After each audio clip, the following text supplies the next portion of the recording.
জাতির পিতা পয়গম্বর ইব্রাহিম, এই ছোট্ট সন্তান ইব্রাহিম মনের মধ্যে একটাই টেনশন, একটাই কথা, কে আমার রব, কে আমার আল্লাহ, কে আসমান বানাইছেন, কে জমিন বানাইছেন।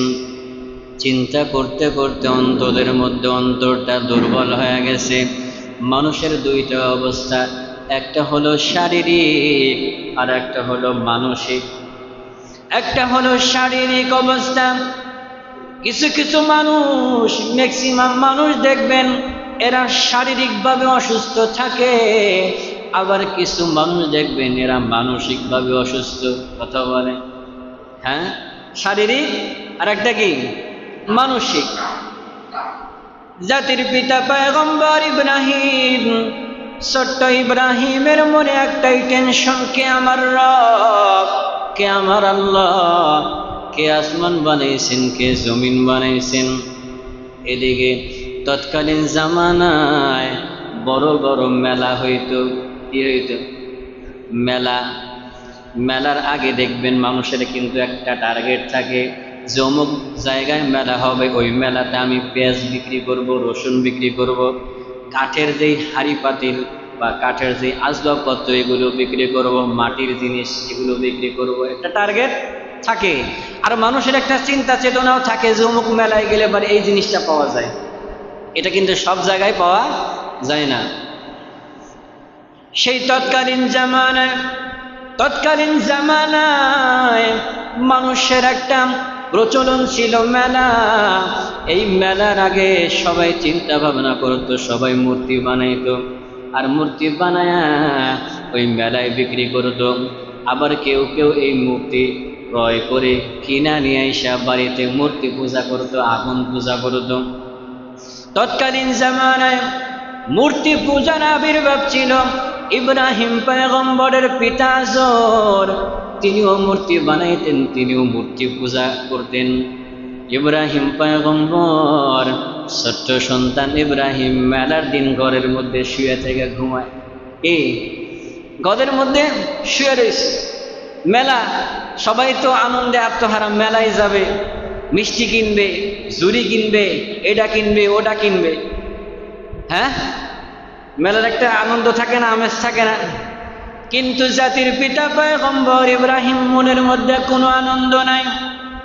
ছোট্ট সন্তান ইব্রাহিম একা একা ঘরের মধ্যে শুয়ে আছে।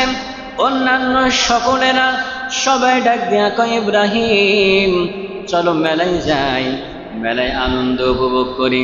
ইব্রাহিম, ছোট্ট সন্তান ইব্রাহিম ডাক দিয়া কয়, আনা সাকিম, আমি হলাম অসুস্থ। কি? আসলে কিন্তু অসুস্থ না। এই যে একটু আগে আপনাদেরকে বললাম ইব্রাহিম পয়গম্বর মানসিকভাবে অসুস্থ, কারণ তার মনের মধ্যে একটাই টেনশন, কে আমার রব, কে আমার আল্লাহ, একটাই টেনশন। জাতির পিতা ছোট্ট সন্তান ইব্রাহিম ডাক দিয়া কয়, আমি মেলায় যাইতে পারবো না, আমার শরীরটা বেশি একটা ভালো না। সবাই মেলায় চলে গেছে, ছোট্ট সন্তান ইব্রাহিম ঘরের মধ্যে একা। পাশে আর একটা ঘর, যে ঘরের মধ্যে অনেকগুলা মূর্তি। তৎকালীন জামানার মানুষদের একটা নিয়ম ছিল, মেলায় যাবে, মেলা থেকে অনেক খাদ্যদ্রব্য এগুলো ক্রয় করে এনে মূর্তির সামনে রাখবে, গীতা পাঠ করবে, অজ্ঞ আনন্দ বিক্ষোভে আসি সঙ্গে শরণং শরণং গচ্ছামি, লা ইলাহা ইল্লাল্লাহু হরদি পাপ পদম পদম জন্ম বৈঠা। এটা হলো হিন্দুদের একটা গীতা। মূর্তির সামনে খাবার রাইখা এগুলোকে পূজা করে। সবাই মেলায় চলে গেছে। ইব্রাহিম, ছোট্ট সন্তান ইব্রাহিম ঘর থেকে বাড়ায় কাদের উপর একটা কোরআন নিছে। কি নিছে? কাদের উপর একটা কোরআন নিছে। যেই ঘরের মধ্যে এতগুলা মূর্তি, ছোট্ট সন্তান ইব্রাহিম ঘরের মধ্যে প্রবেশ করলেন। ঘরের মধ্যে প্রবেশ করার পর হাতের মধ্যে কোরআন ছিল, যতগুলো মূর্তি ছিল সবগুলো বাইরা ভাঙছে। একটার মাথা ভাঙছে, একটার হাত নাই, একটার পাও নাই, চোখ নাই, কান নাই। আইসে ঘরের মধ্যে কি শুয়ে রয়েছে।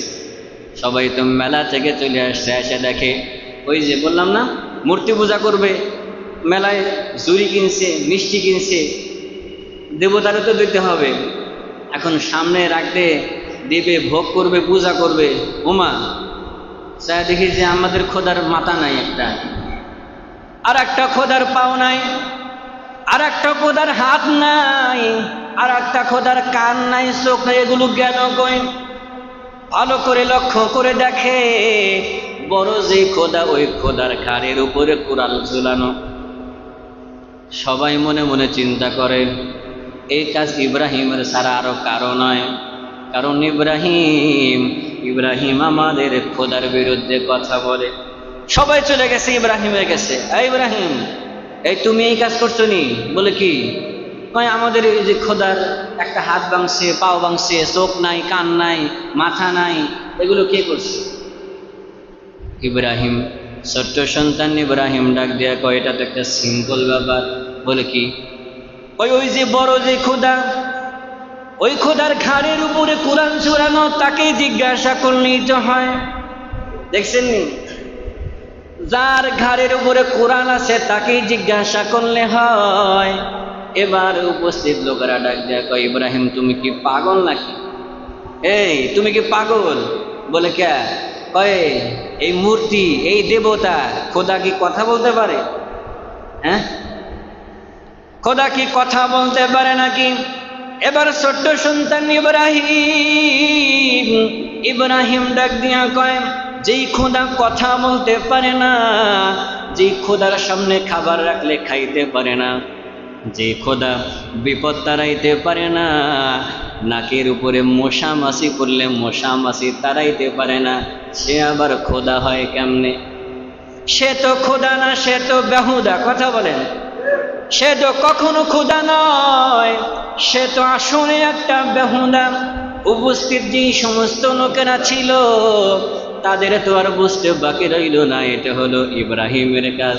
চলো আমাদের খোদা, আমাদের যে বড় খোদা, এ নমরুদের কাছে নিয়ে যাব। এটাও কিন্তু নবী ইব্রাহিমের পরীক্ষা। ইব্রাহিমের কিন্তু পরীক্ষা কিন্তু সদা সর্বদা চলতে আছে। ছোট্ট মানুষ নিয়ে গেছে তৎকালীন জামানার সে বড় খোদা নমরুদ, যে নিজেকে রব্বকুমুল আলা, নিজেকে খোদা বলে দাবি করেছে যে আমি তোমাদের সবচেয়ে বড় প্রভু, তার কাছে নিয়ে গেছে। ইব্রাহিম পয়গম্বর, জাতির পিতা পয়গম্বর ইব্রাহিমকে নিয়ে যা হলো নমরুদের রাজ দরবারে। ডাক দিয়া কয়, খোদা, এই যে ইব্রাহিম আমাদের খোদাদের বিরুদ্ধে কথা বলে, আজকে আমাদের যতগুলো খোদা আছে সমস্ত খোদারে ভাঙ্গে চুলে শেষ করছে। এবার নমরুদ ডাক দিয়া কয়, এই আমি যে বড় খোদা এটা তুমি জানো না? ইব্রাহিম পয়গম্বর ডাক দিয়া কয়, আপনি কিসের খোদা? কি আপনি কিসের খোদা? আপনার খোদার মধ্যে কোনো আলামত আছে? নমরুদ ডাক দিয়া কয়, আনা রব্বুকুমুল আলা, আমি হলাম সবচেয়ে বড় প্রভু। এবার ছোট্ট সন্তান ইব্রাহিম পয়গম্বর ডাক দিয়া কয়, খোদার মধ্যে তো কোনো আলামত দেখি না, খোদা আলামত তো দেখি না। ইব্রাহিম পয়গম্বর ডাক দিয়া কয়, আমার রব হলেন তিনি ইউহয়ী ওয়া ইউমীত, আমার রব হলেন তিনি যিনি জীবন দান করেন এবং মৃত্যু ঘটান। কি? ইব্রাহিম পয়গম্বর ডাক দেয়া কয়, যিনি আসমানের মালিক, যিনি জমিনের মালিক, যিনি আসমান জমিনের মধ্যে যা কিছু আছে সব কিছু সৃষ্টি করেছেন, তিনি হলেন আমার রব। ইউহয়ী ওয়া ইউমীত, তিনি আমার রব যিনি জীবন দান করেন এবং মৃত্যু ঘটান। ইব্রাহিম পয়গম্বর নমরুদের সামনে রবের পরিচয় তুলে ধরেছে। এবার নমরুদ ডাক দেয়া কয়, এটা তো আমিই পারি। কি?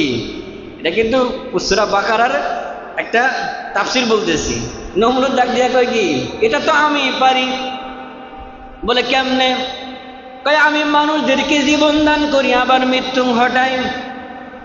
নমরুদ কি একটা প্যাঁচ খাটাইছে। নমরুদ ডাক দেয়া কয়, জেলখানা থেকে 2টা বন্দীকে নিয়ে আসো, দুই বাদীকে নিয়ে আসা হলো। জেলখানায় যে বন্দি থাকে না, দুইজনকে নিয়ে আসছে। একজনকে ডাক দিয়া কয় এর মেরে ফেলা, সঙ্গে সঙ্গে চিরচ্ছেদ। আবার নমরুদ ডাক দিয়া কয় আর একজন যা, তোরা আমি মুক্ত করে দিলাম। দেখছেন নি শয়তানি বুদ্ধি। এবার ইব্রাহিম পয়গম্বরকে ডাক দিয়া কয়, দেখছো ইব্রাহিম, তুমি বলছিলে না খোদার পরিচয় যে জীবন দান করেন আর মৃত্যু ঘটান, আমি তো তোমারে দেখ তোমার সামনে একজনকে জীবন দিলাম আর একজনকে কি মৃত্যু ঘটাইলাম। ইব্রাহিম তিনি তো একজন নবী, নবীর মাথা সাধারণ কোনো মাথা না, নবীর সামনে কোনো রকমের পেশ চলে না। যত রকমের আপনি পেশ খাটাইবেন আল্লাহ রাব্বুল আলামিন তার সামনে সব কিছু স্পষ্ট করে দিবেন। এবার ছোট্ট সন্তান ইব্রাহিম পয়গম্বর ডাক দিয়া কয়, মানলাম, ঠিক আছে, ইউহয়ি ওয়া ইউমীত, তুমি জীবন দান করো মৃত্যু ঘটাও, এটা মানলাম। ইব্রাহিম পয়গম্বর ডাক দিয়া কয়, আমার রব সকালবেলা সূর্য উঠান পূর্ব দিক থেকে। কি? আমার রব হলেন তিনি যিনি আসমানের মালিক, যিনি জমিনের মালিক, তিনি জীবন দান করেন এবং মৃত্যু ঘটান। আমার রব পূর্ব দিক থেকে সূর্য উদিত করেন। তুমি আজকে সকালবেলা সূর্য উদিত পূর্ব দিক থেকে নয়, পশ্চিম দিক থেকে উঠাও, দেখাও দেখি। আল্লাহ তাআলা কোরআনে হাকিমের মধ্যে বলেন, ফাবুহিতাল্লাযী কাফার, নমরুদ একবার হতভম্ব হয়ে গেল।